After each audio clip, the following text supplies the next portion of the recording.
Bumiku Malaysia, tanah tumpah darah tercinta. Berbagai warna budaya di dalamnya. Damai harmoni Permai sentiasa di bawah naungan payung mahkota kita bangsa Malaysia.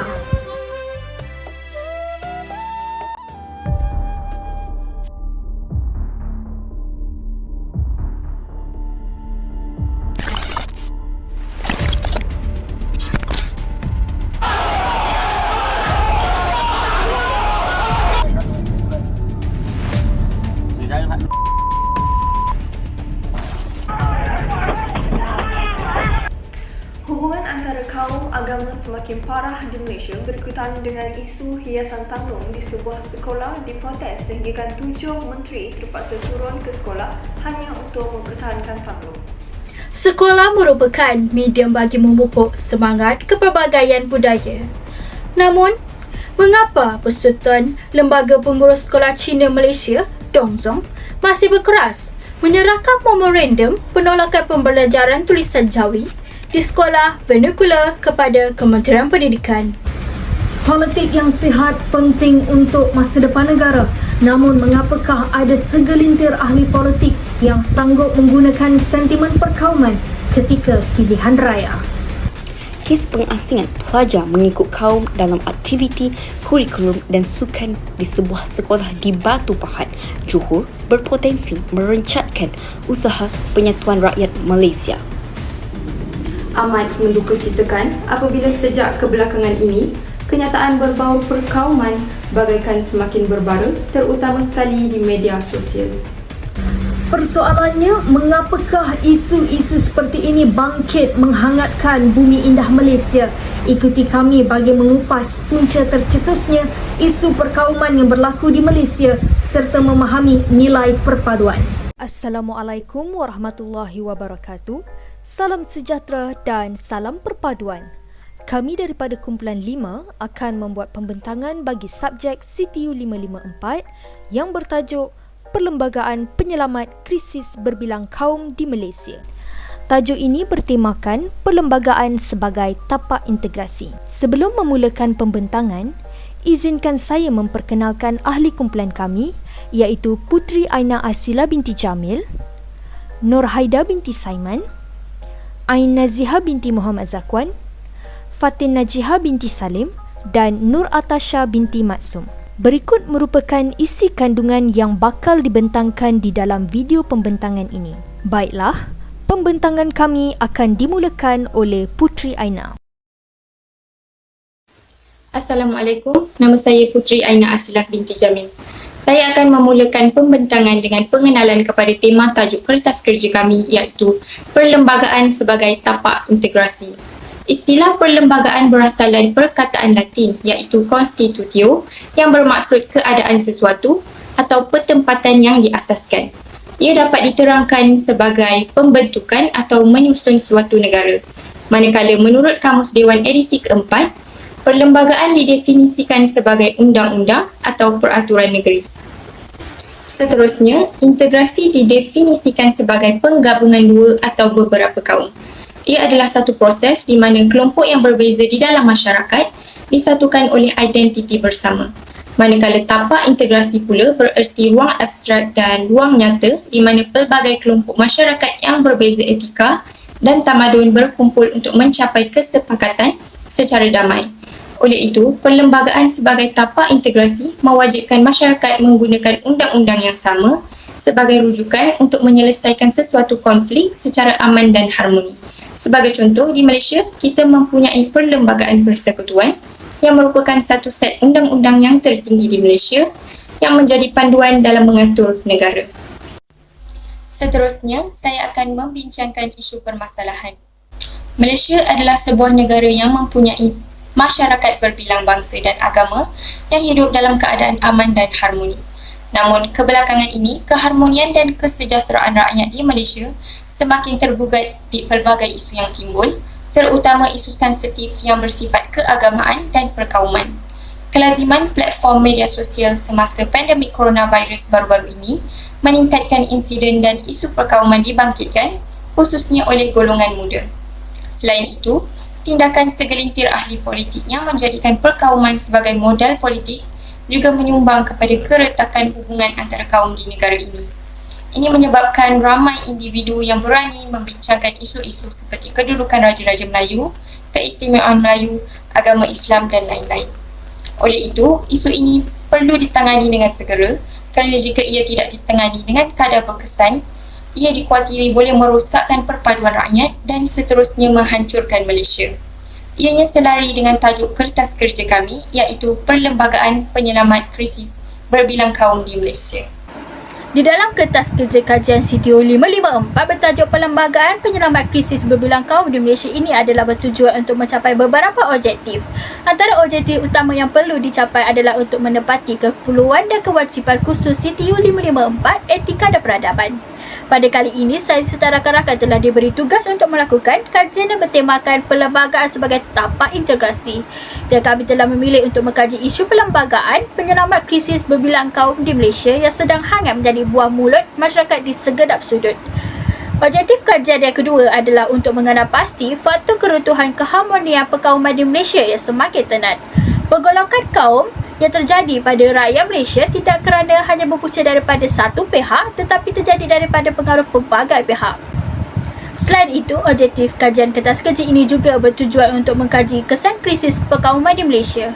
Sudah terang lagi bersuluh isu krisis perkauman ini telah memberi banyak kesan tidak hanya kepada individu tetapi juga pada masyarakat dan negara. Seterusnya, objektif kertas kajian ini adalah bertujuan untuk mengenal pasti sejauh manakah Perlembagaan Malaysia dapat membentuk perpaduan sesebuah kaum. Perlembagaan Malaysia adalah himpunan undang-undang yang bertujuan untuk memelihara dan menjaga sesebuah negara agar menjadi negara yang aman dan bahagia. Ia juga dijadikan rujukan bagaimana seseorang individu atau masyarakat itu sepatutnya beretika. Tapi sejauh manakah Perlembagaan Malaysia dapat memastikan kesejahteraan dan perpaduan sesebuah kaum itu?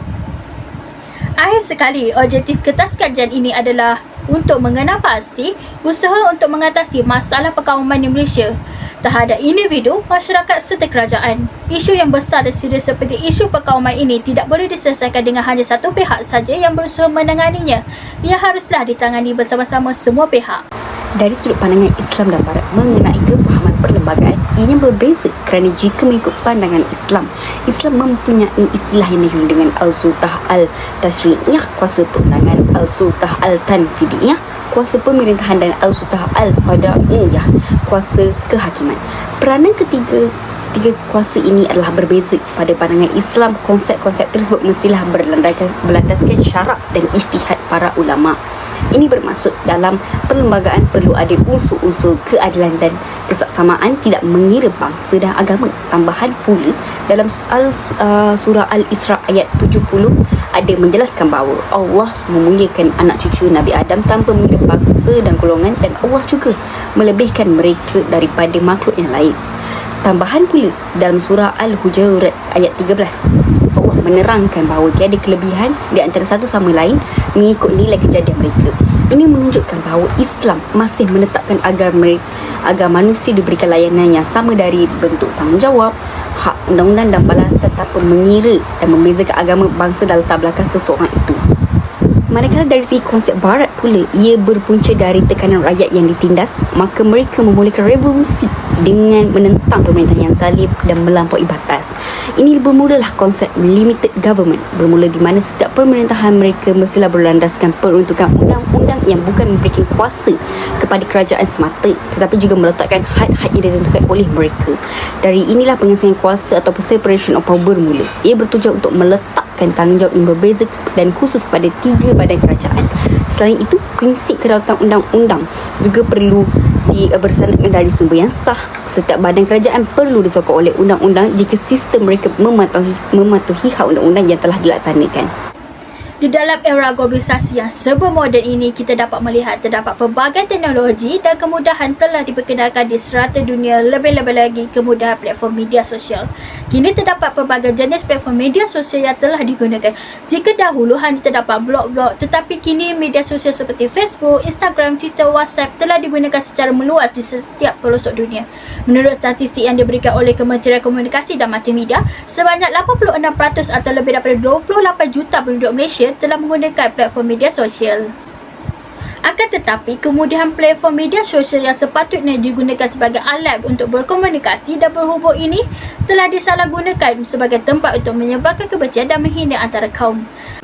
Kebebasan bersuara yang telah diberikan sepatutnya dimanfaatkan sepenuhnya, tetapi terdapat segelintir masyarakat menggunakannya untuk memecah belahkan perpaduan masyarakat di negara ini. Mereka ini seringkali dapat dilihat memuat naik kenyataan atau perkara yang mempunyai isu-isu sensitif bagi sesetengah kaum di media sosial bertujuan untuk menaikkan kemarahan masyarakat dan memulakan pergaduhan antara kaum. Pada masa kini, segala perkara yang dikongsi di media sosial sangat mudah untuk disampaikan di seluruh negara dan menyebabkan kebencian dan pembalahan yang akan terjadi akan cepat tersebar. Tanpa sebarang unsur periksa yang jelas dan teliti, masyarakat akan mudah percaya dan terpengaruh dengan berita palsu yang disampaikan. Seterusnya, keadaan politik yang sedang huru-hara pada hari ini juga merupakan salah satu faktor. Ahli politik merupakan pihak yang mempunyai pengaruh yang sangat kuat di dalam kalangan masyarakat di Malaysia, tidak kira kaum dan agama. Terdapat segelintir ahli politik yang berperang sesama sendiri demi merebut tempat yang lebih tinggi. Perebutan kuasa ini mencetuskan huru-hara yang memberi akibat yang buruk tidak hanya pada parti politik itu sendiri tetapi juga kepada masyarakat.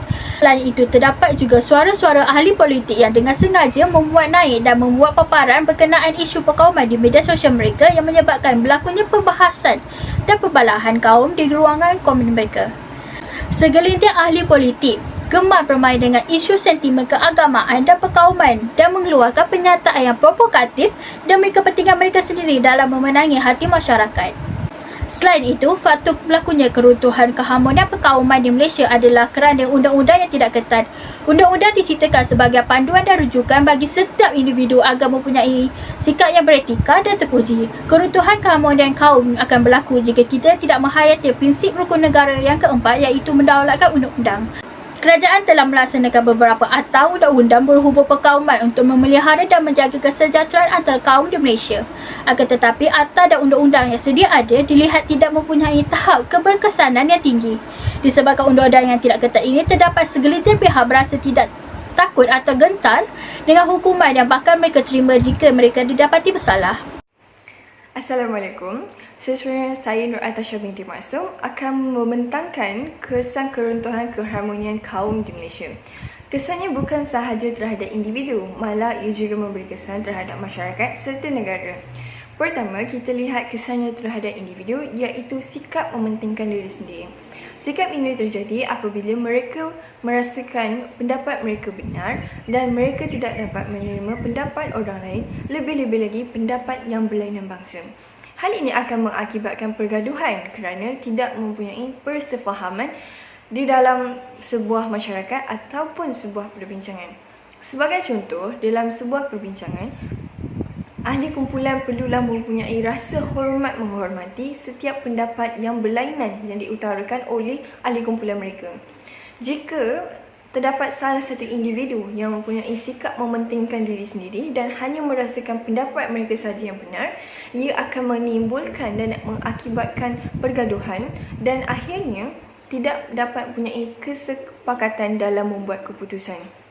Oleh itu, kita dapat lihat individu yang mempunyai sikap mementingkan diri sendiri ini amat suka akan perpecah belahan dan pergaduhan. Selain itu, ia juga akhirnya akan memakan diri kerana mereka pastinya akan dipinggil oleh orang sekeliling. Seterusnya, sifat perkauman yang berlebihan di kalangan individu. Mengikut Muhammad Arsad Johannes dan lain, sifat perkauman yang berlebihan dan berpanjangan di kalangan individu ini terjadi apabila mereka mempunyai sifat dendam yang terpendam.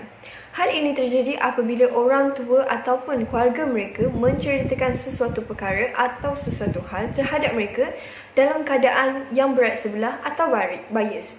Maka daripada kecil lagi mereka sudah dibesarkan dan dipupuk dengan rasa dendam serta rasa tidak puas hati terhadap bangsa dan kaum lain. Kesan daripada sikap ini akan mengakibatkan mereka mempunyai sikap buruk sangka dan kepercayaan yang rendah terhadap bangsa lain.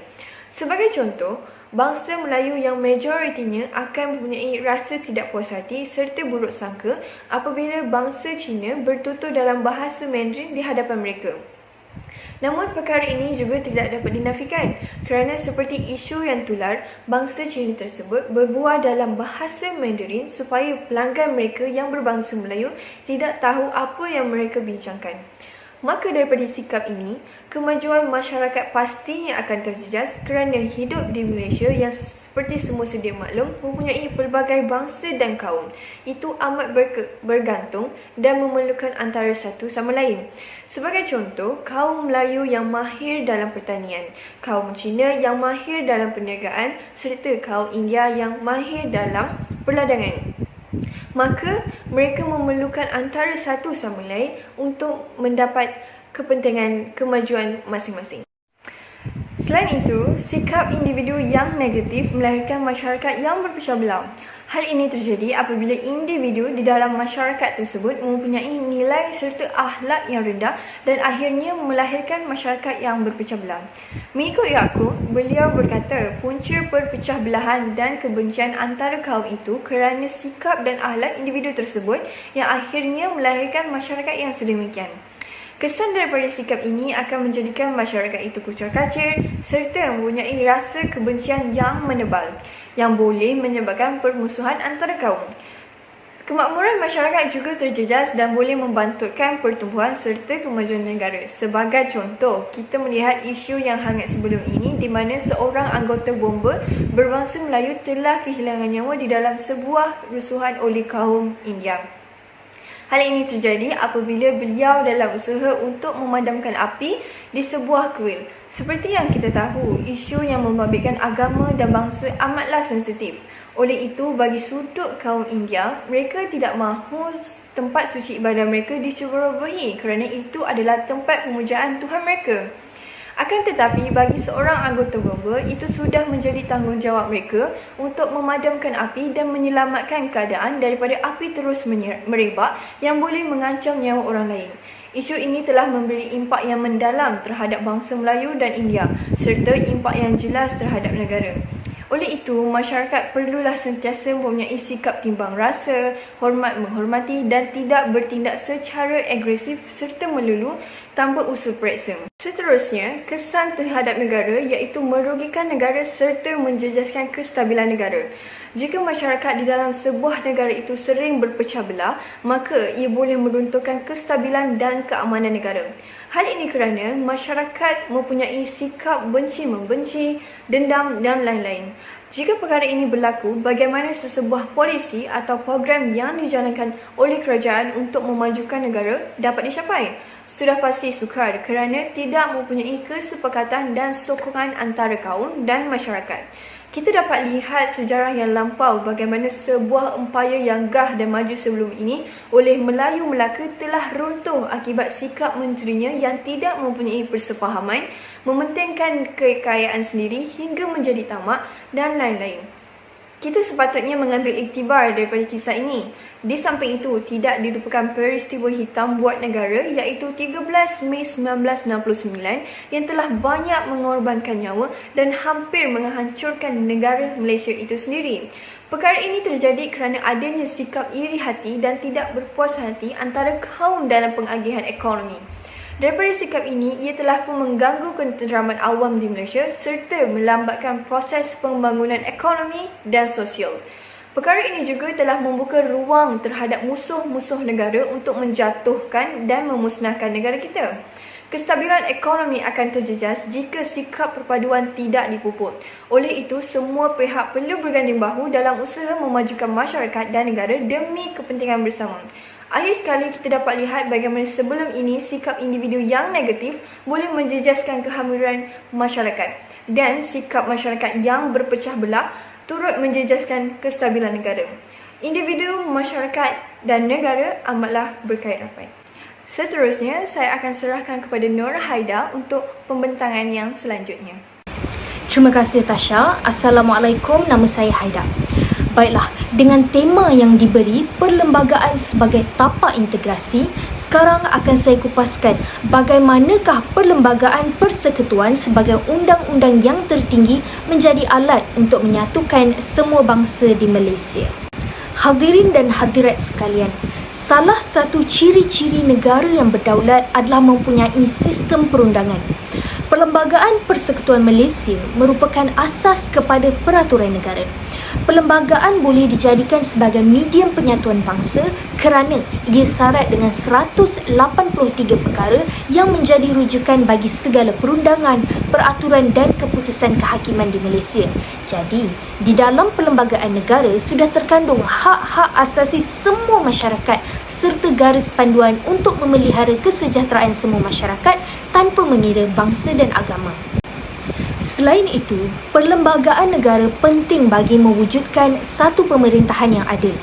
Perlembagaan negara dapat mewujudkan keadilan dalam masyarakat majmuk di Malaysia apabila termaktubnya perkara 8 yang menyentuh tentang kesamarataan rakyat Malaysia, di mana semua rakyat Malaysia tidak mengira bangsa maupun agama adalah sama di sisi undang-undang. Perlembagaan negara juga menyatakan larangan mendiskriminasi seseorang individu atas alasan agama, keturunan, jantina dan sebagainya dalam mana-mana undang-undang atau jawatan perlantikan. Seterusnya, perlembagaan menjadi tapak integrasi kerana perkara 152 telah menyebut tentang bahasa Melayu dipilih sebagai bahasa kebangsaan. Perkara ini penting sebagai langkah untuk menyatu padukan rakyat Malaysia yang berbilang kaum.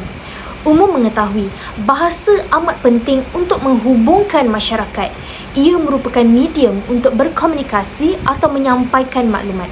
Penguasaan bahasa Melayu akan melahirkan masyarakat yang berbudi bahasa dan molek budi pekerti kerana bahasa Melayu itu sendiri sangat mementingkan kesopanan dan kesusilaan. Hadirin sekalian, fasih bertutur dalam bahasa Melayu juga dapat membina semangat patriotisme iaitu cinta akan negara serta perpaduan masyarakat dapat dipupuk melalui satu bahasa. Selain itu, perkara 3 di dalam perlembagaan menyebut tentang agama Islam merupakan agama rasmi. Sungguh pun begitu, perkara 11 di dalam perlembagaan telah menyatakan bahawa rakyat Malaysia mempunyai kebebasan dalam beragama.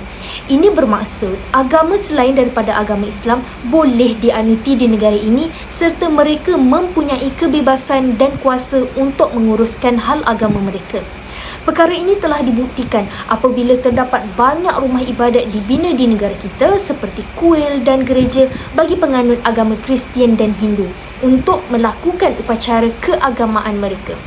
Islam tidak sesekali membenarkan paksaan dalam beragama kerana kebebasan ini dapat menjamin keamanan dan kestabilan negara. Seperti firman Allah di dalam surah Al-Baqarah ayat 256 yang bermaksud, tidak ada paksaan dalam agama iaitu Islam kerana sesungguhnya telah nyata kebenaran Islam daripada kesesatan. Oleh itu, sesiapa yang tidak percayakan tauhid dan ia pula beriman kepada Allah, maka sesungguhnya ia telah berpegang kepada simpulan yang teguh yang tidak akan putus. Dan ingatlah, Allah Maha mendengar lagi Maha mengetahui. Hadirin sekalian, jadi kita boleh lihat masyarakat Islam ditegakkan di atas asas kebebasan, kedamaian dan kesejahteraan sejagat. Seluruh ajarannya adalah satu sistem hidup yang syumul, menjamin kedamaian serta melindungi keselamatan nyawa, darah dan harta benda warga masyarakat. Jadi jika perkara ini tidak mencapai toleransi, maka kesannya akan berlaku peperangan serta penindasan hanya kerana perbezaan agama. Sebagai contoh, pemimpin di Myanmar dan India yang tidak bersetuju untuk memberikan kebebasan beragama kepada rakyatnya. Pemimpin negara tersebut telah bertindak untuk melakukan pembasmian kaum iaitu komuniti Islam di negara mereka. Kesan daripada tindakan tersebut, ramai orang yang tidak bersalah telah dihukum dan ditindas dengan kejam. Sifat kemanusiaan tidak lagi diambil berat hanya kerana terdapat perbezaan agama dalam kalangan masyarakat. Perlembagaan Malaysia juga penting untuk masyarakat yang berbilang kaum kerana ia dapat mewujudkan keadilan sosial antara kaum. Rakyat Malaysia tanpa mengira bangsa dan agama diberikan hak kebebasan bercakap dan berhimpun seperti yang dinyatakan di dalam Perkara 10 di dalam perlembagaan. Kebebasan ini bertujuan untuk rakyat melontarkan suara mereka agar hasrat mereka didengari oleh pihak yang bertanggungjawab. Bak kata pepatah Melayu, sedangkan lidah lagi tergigit, ini pula suami isteri, iaitu setiap negara pastinya mempunyai kemelutnya yang tersendiri walaupun negara tersebut mempunyai satu bangsa dan satu bahasa. Akhir sekali, keadilan sosial juga telah disebutkan melalui Perkara 153 di dalam perlembagaan, iaitu perizaban kuota berkenaan dengan perkhidmatan, permit dan sebagainya bagi orang Melayu dan Bumi Putera. Hak ini wajib diberikan kerana ini merupakan sifat toleransi yang ditunjukkan oleh semua kaum dalam membentuk bangsa Malaysia pada hari ini. Justru itu, sebagai rakyat Malaysia, kita tidak boleh mempersoalkan hak yang telah ditetapkan di dalam perlembagaan kerana ia telah disusun mengikut perjalanan sejarah serta ia telah ditetapkan mengikut pertimbangan yang sewajarnya dan keadilan yang selayaknya.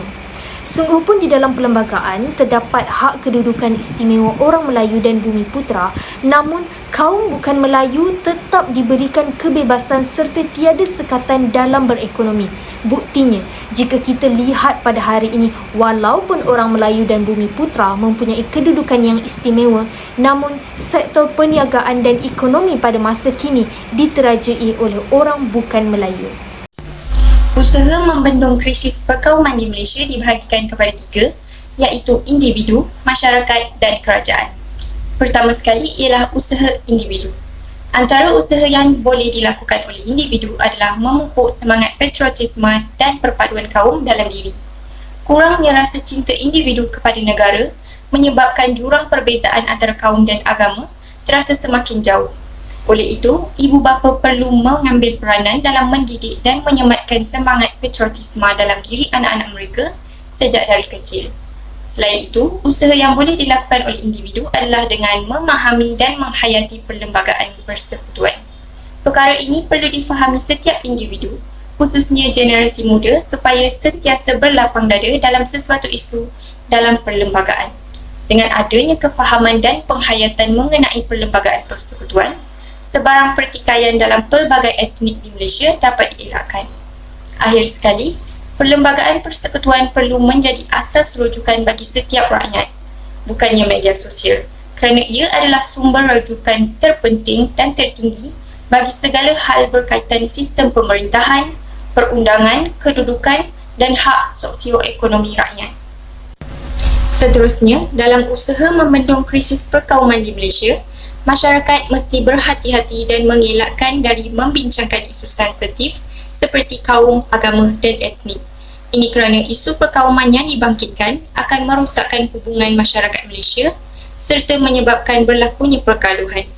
Antara usaha yang perlu dilakukan oleh masyarakat adalah mengadakan aktiviti rukun tetangga yang melibatkan semua kaum di Malaysia. Ini dapat menjalinkan hubungan silaturahim serta mengenali antara satu sama lain. Perkenalan ini juga boleh menghapuskan prasangka negatif terhadap sesuatu kaum dan agama.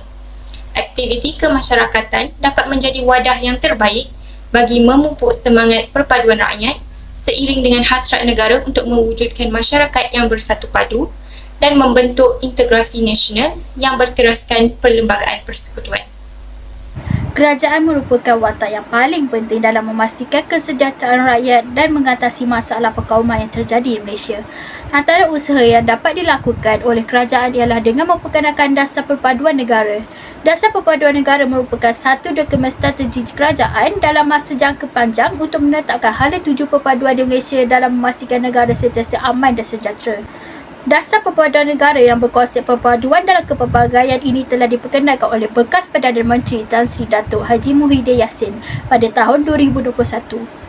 Objektif utama dasar ini adalah untuk melahirkan masyarakat yang majmuk, bersikap patriotik dan mengamalkan perpaduan.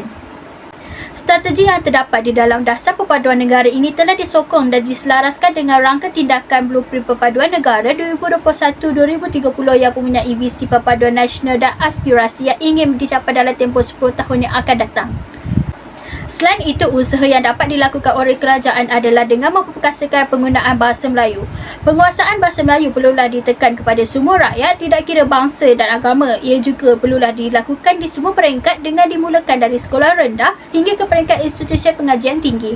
Kerajaan juga telah mewajibkan semua pelajar di semua peringkat institusi pengajian untuk mengambil bahasa Melayu sebagai subjek wajib lulus.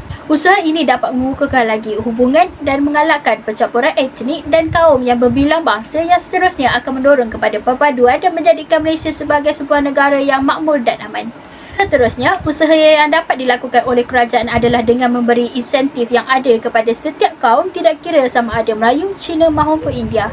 Kerajaan haruslah mengamalkan sikap berlaku adil dan saksama kepada semua kaum dan tidak memiliki kasih kepada hanya satu kaum sahaja dalam mengaitkan insentif dan bantuan kepada rakyat. Cadangan yang akan saya bentangkan adalah setiap warga negara perlu menghormati isi kandungan Perlembagaan Malaysia. Rakyat Malaysia mesti dan wajib mematuhi isi kandungan Perlembagaan Malaysia. Ini kerana Perlembagaan Malaysia telah digubal sejak berpuluh tahun lagi dan kita sebagai warga negara yang mempunyai adab dan etika yang tinggi, maka sangatlah penting untuk kita menghormati dan memahami isi kandungan Perlembagaan Malaysia. Tambahan pula, ia seperti mempunyai semangat patriotisme yang tinggi kerana kita sebagai warga negara Malaysia, ianya adalah tugas kita untuk menghayati isi-isi kandungan Perlembagaan Malaysia dan perkara seperti ini perlu ditanamkan dalam jiwa dan diri sendiri. Seperti kita tahu, salah satu objektif Perlembagaan Malaysia adalah untuk membina satu pentadbiran dan pemerintahan kerajaan yang adil, lebih efisien dan efektif dan juga lebih sistematik. Jika warga negara tidak dapat menghormati isi kandungan Perlembagaan Malaysia, maka isu-isu seperti perkauman akan boleh dibangkitkan balik dan itu akan mengacau bilaukan keadaan negara Malaysia dan kita sebagai warga negara yang mematuhi undang-undang dan peraturan, maka kita perlu menghormati dan memahami isi kandungan perlembagaan bagi mengelakkan perkara buruk dari berlaku. Seterusnya, cadangan saya adalah pemimpin negara perlu adil dan saksama dalam mentadbir negara yang melibatkan pelbagai kaum.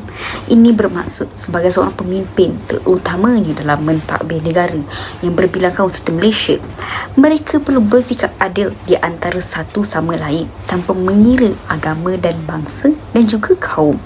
Ini kerana ada sesetengah negara di mana mereka mempunyai kaum dan agama yang berbeza, akan tetapi mereka mempunyai pentadbiran dan pemimpin yang tidak adil. Contohnya seperti Amerika Syarikat ketika Donald Trump menjadi presiden mereka. Perkara seperti ini sepatutnya tidak boleh dan tidak perlu berlaku kerana pemimpin adalah ketua sesebuah negara itu.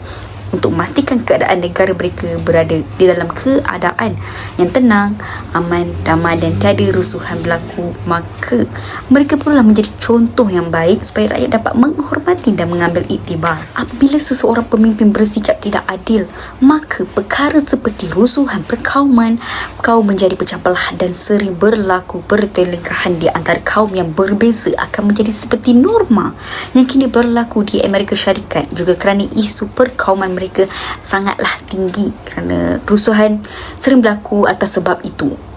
Di Malaysia kita mempunyai parti-parti yang tumpuannya kepada etnik seperti UMNO, MCA dan MIC. Tujuan-tujuan parti tersebut itu adalah ditubuh untuk memastikan hak-hak etnik dapat diperjuangkan. Selain itu, bekerjasama bersama parti-parti lain tidak mengira agama dan bangsa. Akhir sekali, perlembagaan haruslah didukung dengan penguatkuasaan undang-undang yang tegas. Kelemahan penguatkuasaan undang-undang hari ini menyebabkan semakin ramai individu yang berani mencetuskan krisis perkauman demi menggugat kestabilan negara. Lebih dikesali apabila tiada satu pun tindakan yang berkesan oleh kerajaan yang boleh menakutkan mereka. Penguatkuasaan undang-undang yang lebih tegas diperlukan untuk mengekang perkara ini daripada terus berlaku, supaya mendidik orang ramai menghormati perlembagaan persekutuan serta memelihara kedaulatan undang-undang. Selain itu, ianya perlu dilaksanakan secara adil dan saksama tanpa mengira pangkat, darjat, kaum dan agama. Ini untuk memastikan semua yang turut sama mencetuskan isu perkauman dikenakan tindakan yang sama. Jika ia tidak diambil tindakan segera, Perlembagaan Persekutuan akan menjadi permainan golongan ini untuk terus memperkotak-katikkan keluhuran perlembagaan dan kedaulatan undang-undang. Ia juga akan menghancurkan perpaduan antara kaum, seterusnya memundurkan negara. Kesimpulannya, benarlah Perlembagaan Persekutuan sangat penting untuk menjadi alat penyatuan masyarakat yang berbilang kaum. Isinya padat dengan keperluan dan keadilan bagi setiap kaum. Justru itu, janganlah kita ada sikap pentingkan diri sendiri dan sentiasa memusuhi orang lain, kerana perkara ini tidak akan menjamin keharmonian serta keamanan negara. Rakyat Malaysia seharusnya menjadikan perbezaan yang ada untuk melengkapi antara satu sama lain. Marilah kita bersama-sama membina negara Malaysia ke arah yang lebih baik, maju dan damai. Oleh itu, sekian sahaja daripada kami. Wabillahi taufiq wal hidayah. Wassalamualaikum warahmatullahi wabarakatuh.